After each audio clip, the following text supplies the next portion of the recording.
Do you think time heals all wounds, or some never close?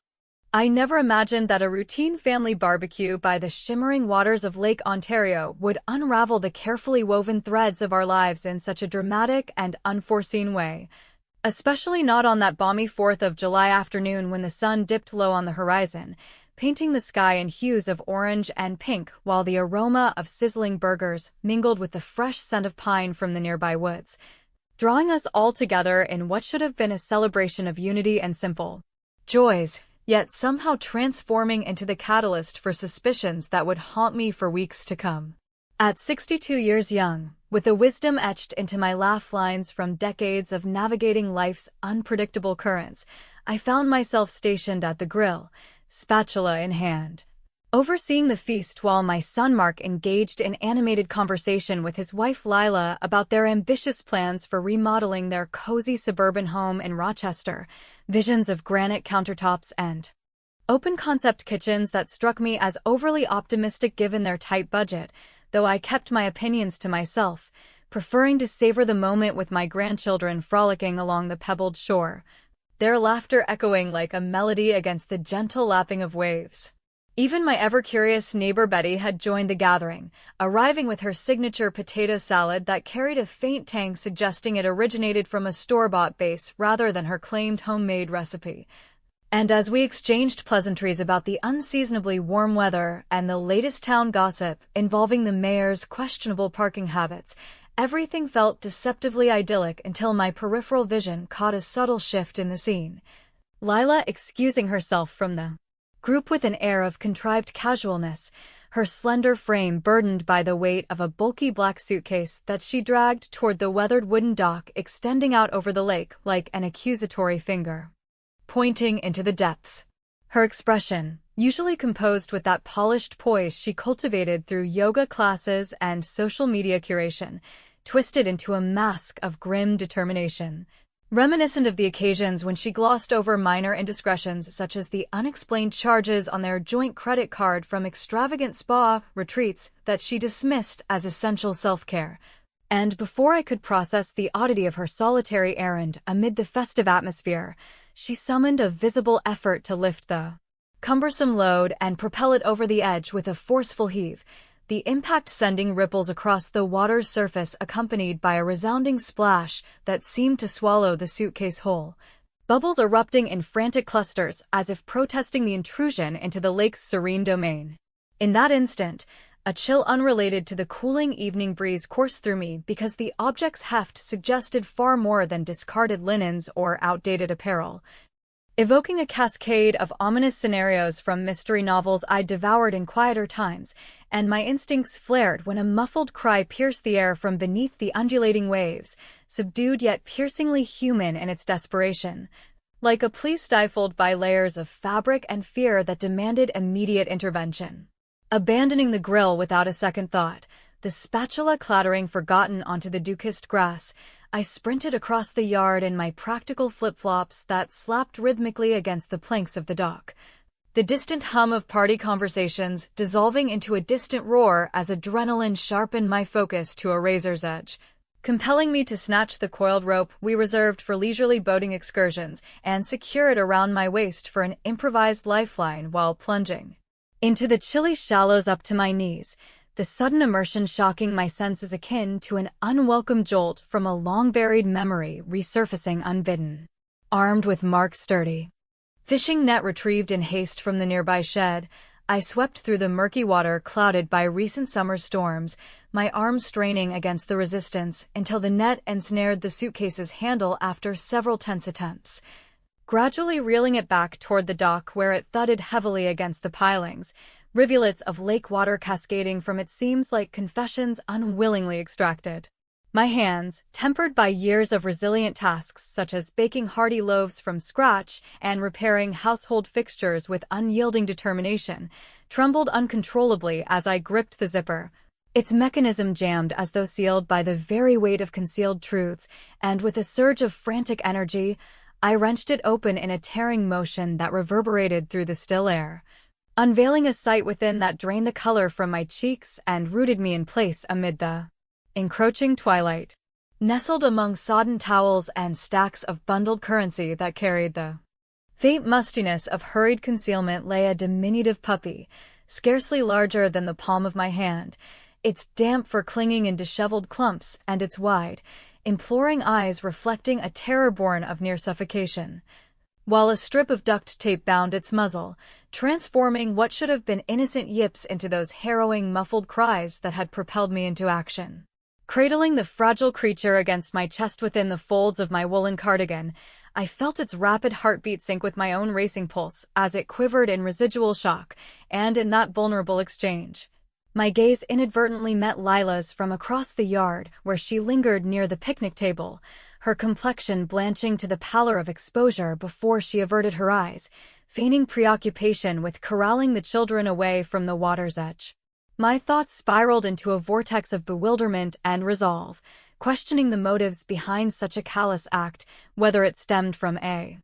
misguided prank, financial desperation masked as disposal, or something far more sinister lurking beneath the veneer of our familial harmony, and the discovery ignited a protective fire within me, vowing silently that this breach could not pass unchallenged, particularly as it exposed fissures in the idyllic portrait we'd maintained through holidays and shared milestones over the years. As the evening progressed and the sky erupted in a symphony of fireworks illuminating the faces of revelers in bursts of red, white, and blue, I bided my time until Lila momentarily detached from the group to refresh her beverage from the cooler.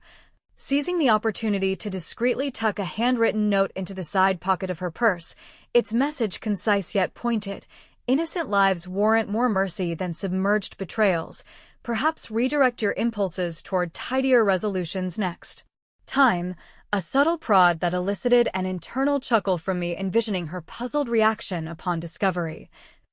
her composure fracturing ever so slightly as she later extracted it with furrowed brows and a flush creeping up her neck amid the fading echoes of celebratory explosions. Yet, just as a fleeting sense of triumphant mischief settled over me from that understated act of retribution, my cell phone vibrated insistently within my pocket, displaying Mark's name on the illuminated screen, and upon answering, his tone carried an undercurrent of urgency as he alluded to an urgent discussion prompted by a partial admission from Lila, the implications of which hinted at revelations poised to eclipse the night's pyrotechnics and plunge our family into uncharted territories of doubt and confrontation that promised to eclipse even the most vivid displays in the starlit sky. That urgent phone call from Mark reverberated through my thoughts long after the fireworks had faded into the quiet night sky over Lake Ontario, drawing me into a restless dawn the following morning, where I perched on the weathered wicker chair of my porch, overlooking the still waters that now seemed to hold secrets deeper than their murky depths, cradling a steaming mug of black coffee robust enough to jolt awake even the most stubborn regrets, while the rescued puppy, whom I had tentatively dubbed Whiskers for the endearing tuft of fur resembling a frantic mustache above his tiny nose, nestled in a makeshift bed of soft towels at my feet, his tentative licks against my ankle conveying a gratitude that tugged at the softer corners of my heart amid the brewing storm of unanswered questions about Lila's inexplicable actions the day before. Mark's voice had carried a mix of defensiveness and plea during our brief exchange, insisting that Lila was merely overwhelmed by the mounting pressures of their faltering online boutique venture, the one peddling artisanal scarves that often resembled more of a knotted mess than wearable elegance, and he implored me to refrain from hasty judgments regarding the suitcase incident, framing it as a clumsy mishap involving unwanted merchandise she intended to discard discreetly to sidestep return shipping costs. Though his words rang hollow against the vivid memory of that muffled cry and the damp bundles of cash that suggested layers of desperation far beyond mere retail woes, I held my tongue in the moment, unwilling to unleash the full weight of my discovery over a crackling line that might fracture his trust in her irreparably, especially considering how Mark had always positioned himself as the steadfast mediator in our family dynamics, overlooking Lila's occasional embellishments, such as the infamous occasion when she conveniently omitted details about borrowing my cherished pearl necklace for a social event only to return it with a suspiciously loose clasp that hinted at rough handling during her escapades. Yet the gnawing uncertainty propelled me into action as the sun climbed higher, prompting me to rummage through the dusty confines of my attic where forgotten relics of our shared history lay entombed in cardboard boxes. Unearthing the thick family photo album whose pages, yellowed and crinkled like whispers from bygone eras, chronicled the progression of our lives from Mark's boisterous childhood escapades to the more recent milestone of his wedding 5 years prior, where amid the jubilant toasts and floral arches, Lila's radiant smile appeared strained beneath her meticulously styled updo, and it was there in a candid shot from the reception that a subtle anomaly caught my eye. Her fingers absently toying with a delicate locket dangling from her neck, its intricate engraving and concealed compartment mirroring almost exactly the heirloom piece my late husband had bestowed upon me decades ago as a token of enduring affection. Now vanished from my jewelry drawer under circumstances she had vaguely attributed to a household shuffle during one of her cleaning frenzies. The resemblance stirred a whirlwind of suspicion within me, wondering if this was mere coincidence or a deliberate pilfering born of her escalating financial strains, and a wry chuckle escaped my lips at the absurdity of it all. Picturing Lila's impeccably curated social media facade crumbling under the scrutiny of such petty thefts that echoed the half-baked schemes she peddled as entrepreneurial brilliance. Eager for corroboration beyond my solitary sleuthing, I ventured over to Betty's quaint bungalow by midday, where the air hummed with the scent of freshly baked lemon bars that masked her penchant for embellishing neighborhood lore, and, true to form, she regaled me with tales gleaned from the bustling aisles of the local farmers' market earlier that week, recounting how Lila had engaged in a heated exchange with a disheveled delivery courier over delinquent invoices for boutique supplies, her voice escalating into that artificially melodic lilt she employed when cornered, laced with references to lingering family obligations that evoked images of inherited burdens rather than straightforward monetary shortfalls, painting a portrait of Lila entangled in webs spun from her past that extended beyond the lake's edge. Fortified by these revelations, I orchestrated a subtle act of reprisal during the impromptu family dinner I hosted that evening under the guise of extending the holiday cheer. Whereas plates of roasted chicken and garlic mashed potatoes circulated amid light-hearted banter about the grandkids' school adventures, I artfully wove into the conversation a fabricated anecdote about a neighbor's wife who had attempted to offload questionable inventory into the lake only to face community backlash. Watching with concealed amusement as Lila's fork paused midair and her cheeks bloomed with a telltale flush when Betty unwittingly chimed in with corroborating market gossip.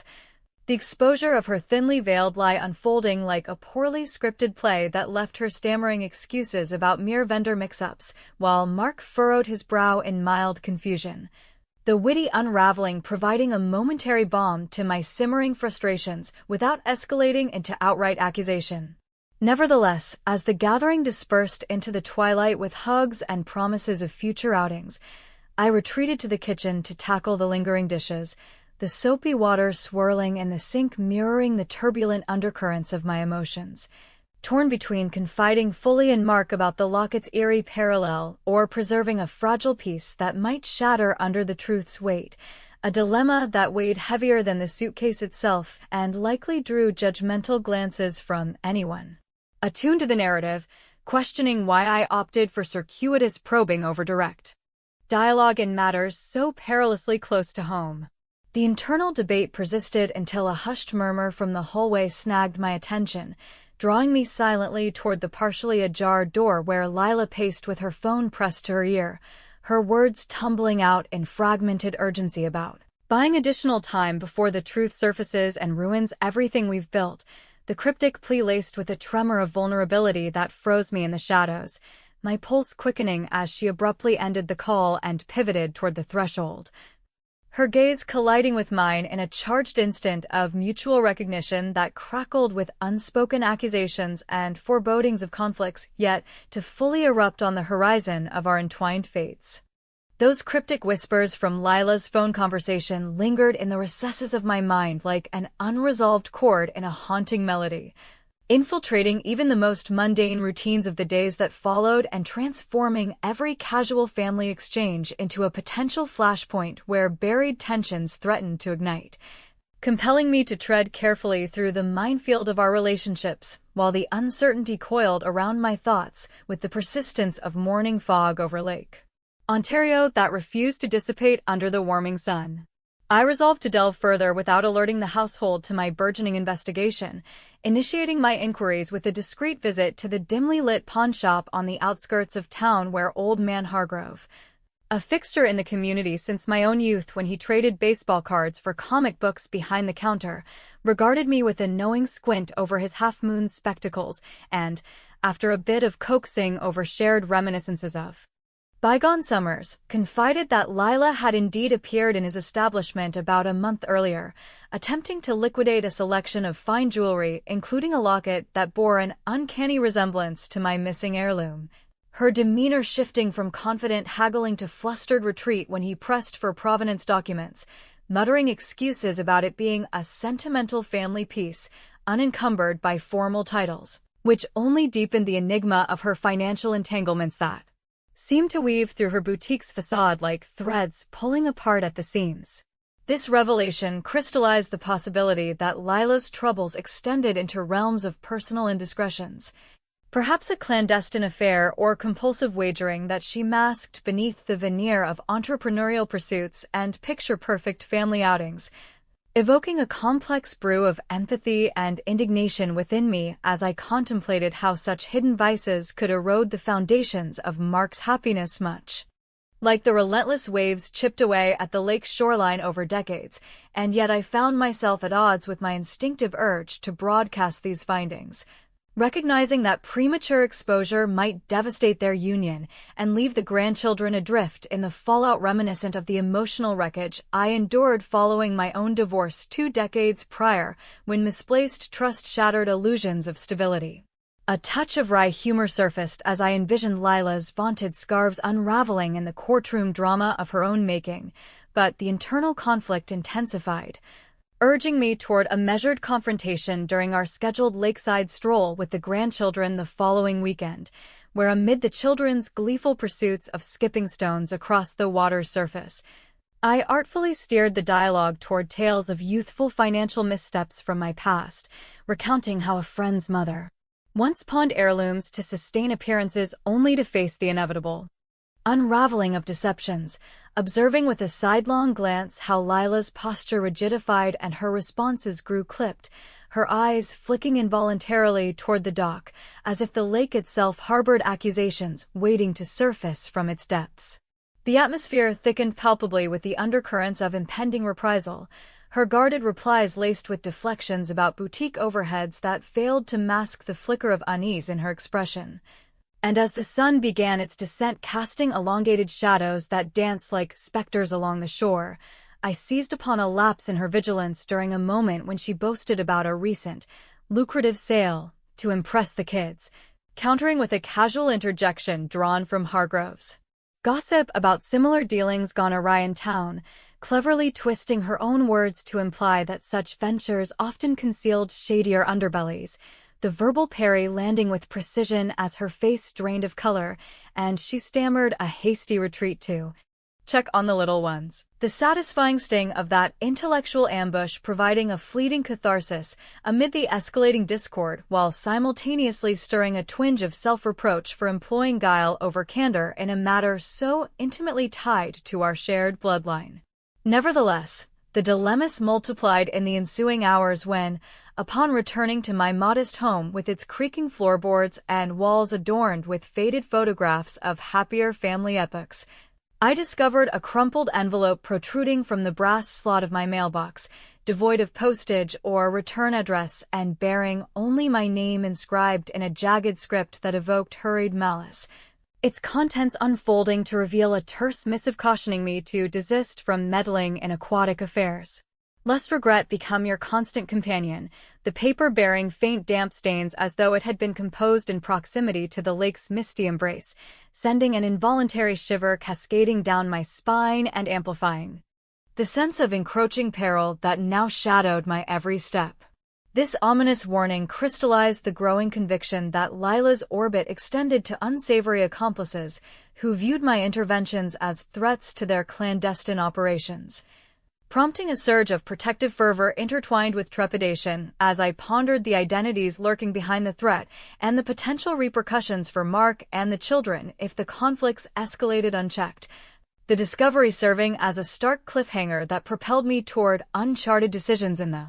fragile balance of loyalty and self-preservation that defined our intertwined destinies.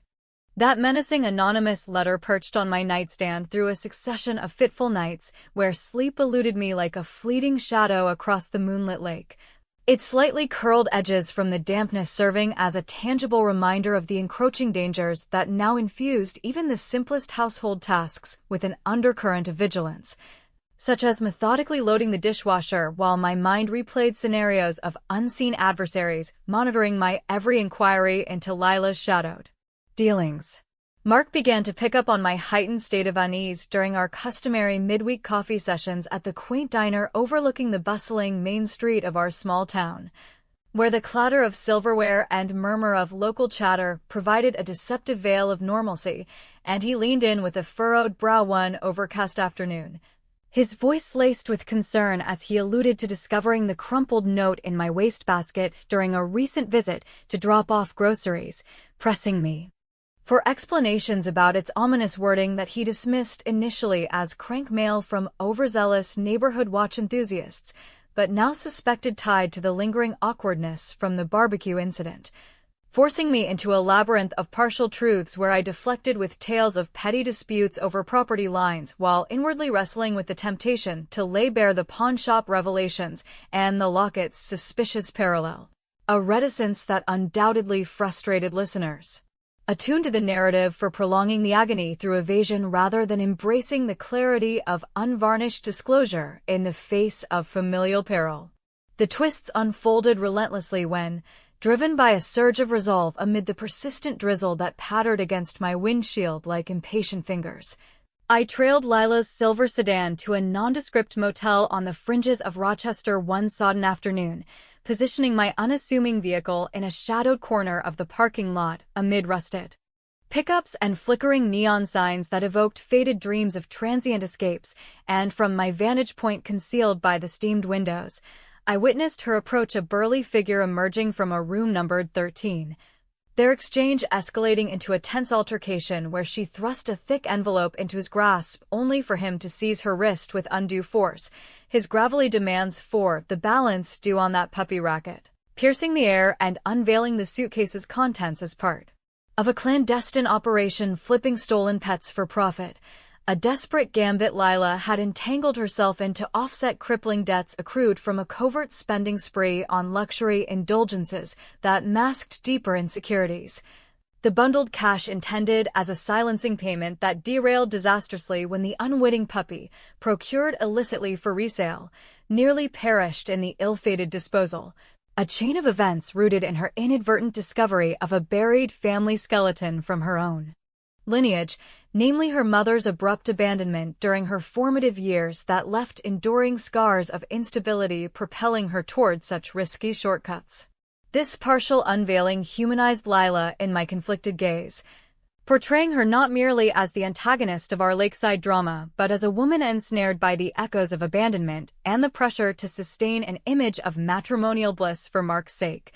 Yet the revelation only fueled my indignation at how her choices imperiled the very haven of our grandchildren's innocent playdates by the shore, stirring a potent mix of compassion and resolve that clashed with my own history of relational fractures following my divorce, when similar deceptions eroded trust beyond repair. The burgeoning conflicts reached a fever pitch upon Mark's unanticipated confrontation at my home that evening, where he brandished the retrieved letter like a prosecutor's exhibit amid the warm glow of my living room lamps,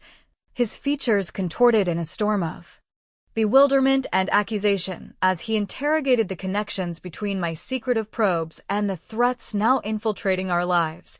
compelling me to navigate a precarious tightrope of omissions that skirted the motel's eyewitness account while hinting at Lila's boutique woes as symptomatic of larger fissures. My deliberate vagueness likely eliciting disapproval from those following the tale for opting to shield him from the full brunt rather than fostering unity through transparency in the midst of mounting adversities. seizing upon an opportunity for reprisal when Lila arrived uninvited the subsequent morning under the pretense of borrowing a seldom-used blender for a purported baking endeavor, her eyes darting with feigned nonchalance as she broached the topic of her temporary business hiccups. In search of sympathetic support, I feigned empathy long enough to proffer a handwritten check for a modest sum drawn from my savings account, ensuring beforehand that insufficient funds rendered it worthless through a calculated oversight in my banking app, the devious ploy culminating in her receiving an immediate bank notification of the bounce during our ostensibly cordial kitchen chat. Her composure shattering into a mask of mortified realization as I offered a nonchalant shrug accompanied by the quip, "Debts have a funny way of rebounding when least expected, don't they, dear?" The sharp-witted sabotage delivering a rush of vindication that echoed the splash's initial shock while simultaneously gnawing at my conscience for descending into manipulative tactics that mirrored the very deceptions I decried, potentially alienating observers who viewed my methods as disproportionate to the quest for truth. However, as she gathered her things with a rigid dignity masking the sting of humiliation and made for the door amid the persistent patter of rain against the panes, she halted abruptly on the threshold, her voice dropping to a tremulous whisper that pierced the charged silence with the admission that the saga delved far deeper, implicating a long-concealed misstep from Mark's own history, which she had shouldered in silence to safeguard their shared future, the desperate entreaty lingering in the air like an uninvited specter,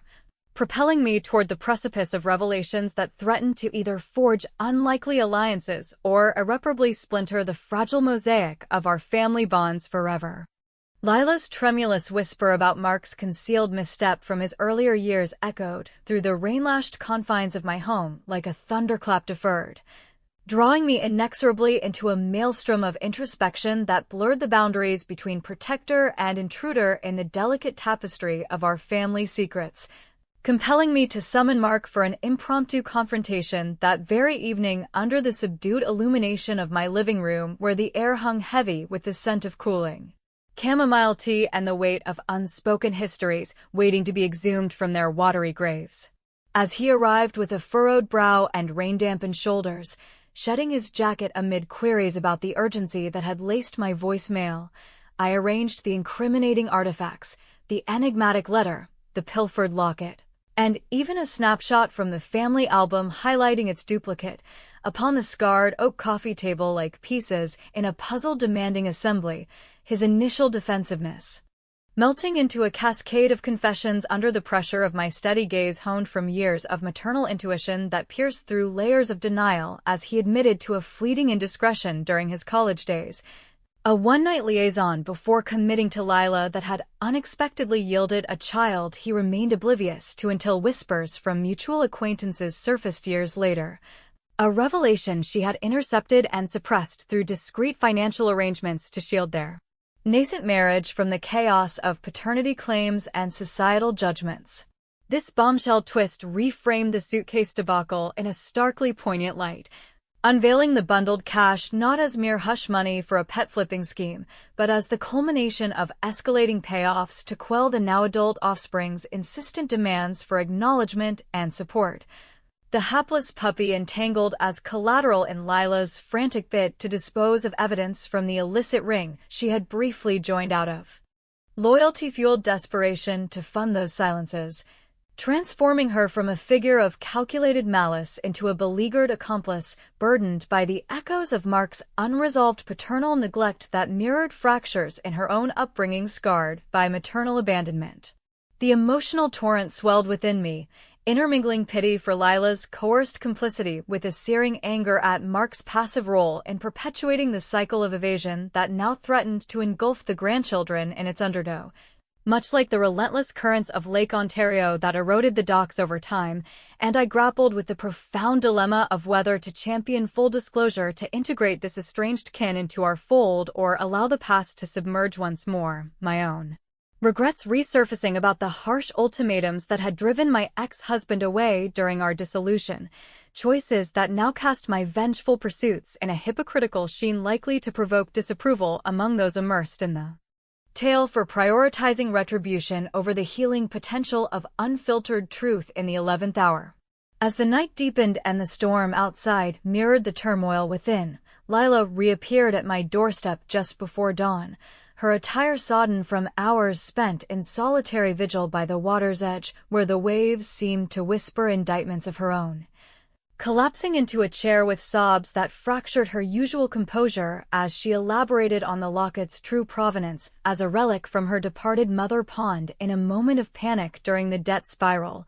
the anonymous letter originating from the motel's enforcer whose threats of public exposure loomed over them all, and the grown child's recent overtures through anonymous channels that hinted at a quest for closure rather than confrontation,